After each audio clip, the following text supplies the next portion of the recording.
Hello friends, வந்து என்ன பார்க்குறோம் அப்படின்னா, அனாலிசில் படிக்கிற செமஸ்டர் 2 ஸ்டூடெண்ட்ஸ் வந்து நாளைக்கு வந்து கடைசியாக ஒரு எக்ஸாம் எழுத போவீங்க. உங்களுக்கு செமஸ்டர் 2 பொறுத்த வரைக்கும் அதான் கடைசி எக்ஸாம் இருக்கும். ஸோ நாளைக்கு ஒரே ஒரு எக்ஸாம் தான் இருக்குது அப்படின்னு சொல்லி நீங்கள் பண்ண போகிற மிஸ்டேக்ஸ்லாம் நான் வந்து இந்த வீடியோவில் சொல்கிறேன். ஸோ அது போக இந்த மிஸ்டேக்லாம் நீங்கள் தவிர்த்து எப்படி ஹை ஸ்கோர் பண்ணலாம் அப்படிங்கிறத இந்த வீடியோவில் சொல்கிறேன்.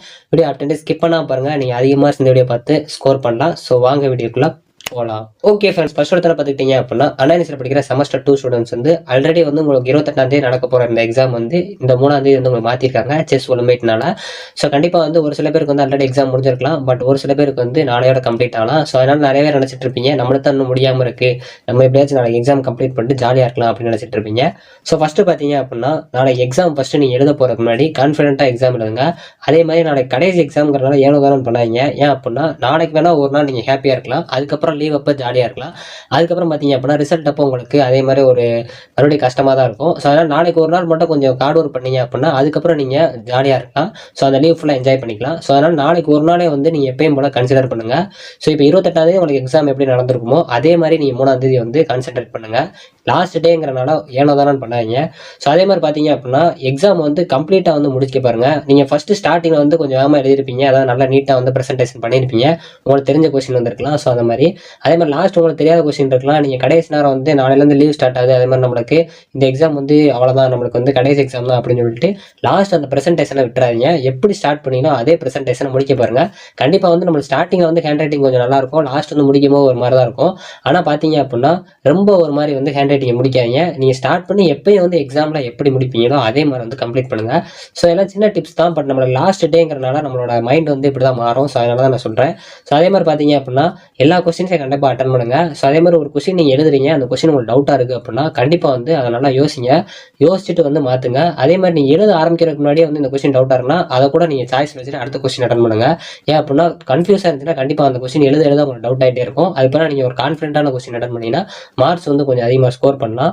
ஸோ அதே மாதிரி அனெக்ஸரில் வந்து முன்னாடி டிக் அடிங்க. கண்டிப்பாக நிறைய பேர் இந்த மிஸ்டேக் பண்ணுறீங்க. ஸோ அதே மாதிரி வந்து கொஸ்டின் வேறு கேட்டிருக்காங்க, எனக்கு தெரிஞ்ச கொஸ்டின் வரல, அதனால் நான் எனக்கு பிடிச்ச கொஸ்டின் எனக்கு தெரிஞ்ச கொஸ்டின் எழுதலாமா அப்படின்னா அப்படி பண்ணாதீங்க. கண்டிப்பாக அந்த கொஸ்டினுக்கு ரிலேட்டடான ஆன்சர் வந்து கொடுக்க பாருங்க. ஏன் அப்படின்னா கண்டிப்பாக வந்து நீங்கள் வேறு ஆன்சர் எழுதுனீங்க அப்படின்னா கண்டிப்பாக வந்து தப்பு தான் போடுவாங்க. சப்போஸ் அதுக்கு ரிலேட்டடான ஆன்சர் கொடுத்தீங்க அப்படின்னா கொஞ்சமாச்சும் மார்க்ஸ் கிடைக்கும். ஸோ அதை வச்சு நீங்கள் மார்க் இன்க்ரீஸ் பண்ணலாம். ஸோ கண்டிப்பாக கொஸ்டினை ஃபுல்லாக நல்லா ரீட் பண்ணுங்கள். ஏன் அப்படின்னா ஒரு கொஸ்டினில் வந்து கண்டிப்பாக ஒரு டயக்ராம் வந்து கடைசி கேட்டுக்கலாம், இல்லாட்டி வந்து லிமிட்டேஷன்ஸ் இல்லை யூசஸ் அந்த மாதிரி கேட்டுக்கலாம். நீங்கள் வந்து அந்த கொஸ்டினோட கெட்டிங் படிச்சு நம்ம இதை படிச்சிட்டோம் அப்படின்னு சொல்லிட்டு அதோட மெயினான கான்செப்ட் மட்டும் எழுதிட்டு கீழே கேட்டிருக்கிறத விட்டுருவீங்க.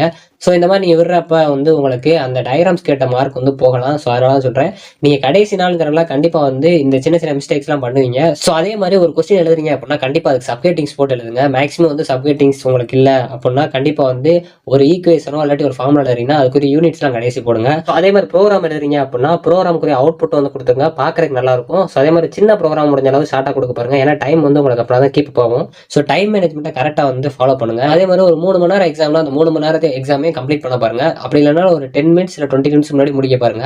நீங்கள் வந்து நாளைக்கு லீவ் ஸ்டார்ட் ஆகுது, இல்லை இன்னைக்குலேருந்தே நம்ம ஜாலியாக இருக்கலாம் அப்படின்னு சொல்லிட்டு ஒரு 2 ஹவர்ஸ் இல்லை 1 ஹவர்லேயே முடிச்சுட்டு உட்காந்துறாங்க.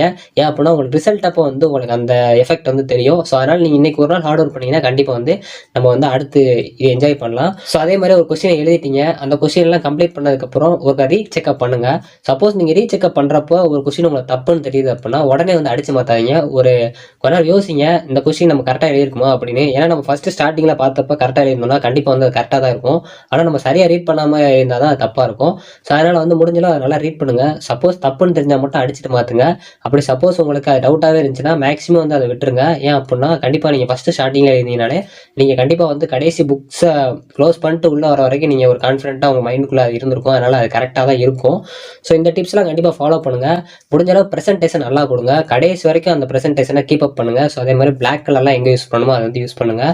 ஸோ அந்த சர்க்கியூட்ஸு அதுக்கப்புறம் அதுக்குரிய சம்ஸ் எல்லாம் கொஞ்சம் நல்லா பண்ணுங்கள். கண்டிப்பாக வந்து இந்த எக்ஸாமில் நல்லா மார்க் ஸ்கோர் பண்ணுவீங்க. ஸோ கொஸ்டின் ஈஸியாக தான் வரும், பயப்படாமல் எழுதுங்க. கண்டிப்பாக ஈஸியாக வந்து அட்டன் பண்ணி நீங்கள் மார்க் ஸ்கோர் பண்ணலாம். இது ஃபுல்லாக சின்ன சின்ன டிப்ஸ் தான், பட் நீங்கள் பார்த்தீங்க அப்படின்னா ஸ்டூடெண்ட்ஸ் ஃபுல்லாக இந்த மாதிரி இதில் தான் வந்து மிஸ்டேக் விடுவாங்க. ஸோ கண்டிப்பாக நம்மளுக்கு கான்சென்ட்ரேஷன் இல்லைனாலே நம்மளுக்கு எக்ஸாம் வந்து ஒரு சில டைம் வந்து ட்விஸ்ட் ஆயிரும். அதனால தான் வந்து ஃபஸ்ட்டு கான்சென்ட்ரேட்டாக மைண்டை வந்து ஒரு கான்சென்ட்ரேட்டாக வச்சுக்கோங்க. அதுக்கப்புறம் எக்ஸாம் அட்டன் பண்ணுங்கள். முடிஞ்சாலும் வந்து நாளைக்கு எக்ஸாமுக்கு போகிறதுக்கு முன்னாடி நீங்கள் நைட்டில் இருந்தே எல்லா ஸ்டேஷனரிஸ் அதாவது ஸ்கேல் பென்சில் எல்லாத்தையும் எடுத்து வச்சுக்கோங்க. ஸோ நாளைக்கு உங்களுக்கு என்னென்னலாம் பண்ணணும்னு தோணுதோ அதெல்லாம் ஃபஸ்ட்டு இன்றைக்கி ஒரு பிளானிங் வச்சுக்கோங்க. எப்படி ப்ரெசென்டேஷன் பண்ணணும்னு நினைக்கிறீங்களோ அதெல்லாம். ஸோ அதே மாதிரி லாஸ்ட் வரைக்கும் எப்படி எக்ஸாம் வந்து கம்ப்ளீட்டாக நல்லா பண்ணலாம் அப்படிங்கிறத யோசிச்சு வச்சுக்கோங்க. ஓகே ஃப்ரெண்ட்ஸ், இந்த வீடியோ பிடிச்சோம்னா லைக் பண்ணுங்கள், ஷேர் பண்ணுங்கள், கண்டிப்பாக சப்ஸ்கிரைப் பண்ணுங்கள். தேங்க்யூ ஃப்ரெண்ட்ஸ், நெக்ஸ்ட் வீடியோவில் சந்திப்போம்.